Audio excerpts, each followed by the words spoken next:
গুৱাহাটীত প্ৰথমবাৰৰ বাবে IPL চাবলৈ নোযোৱাকৈ থাকিমনে? সেয়েহে লগৰকেইটাৰ সৈতে গ'লোঁ IPL মেটচ চাবলৈ।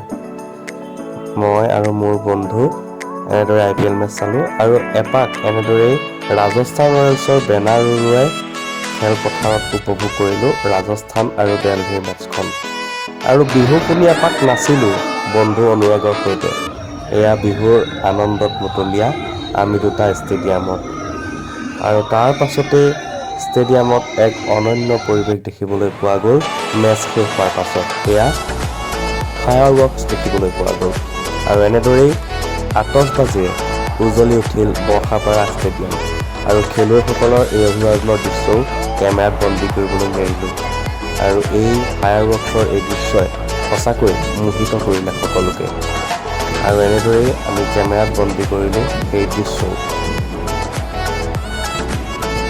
ফায়াৰৱৰ্কছৰ এয়া দৃশ্য দেখুৱাইছোঁ কি ধুনীয়াকৈ এনেদৰে আকাশত দেখিবলৈ পোৱা গৈছে আতচবাজীৰ এই শব্দ।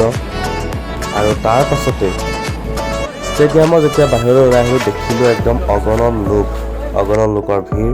আৰু এয়া কেইখনমান আলোকচিত্ৰ আমি 4জন এনেদৰে উপভোগ কৰিলোঁ মেটচ।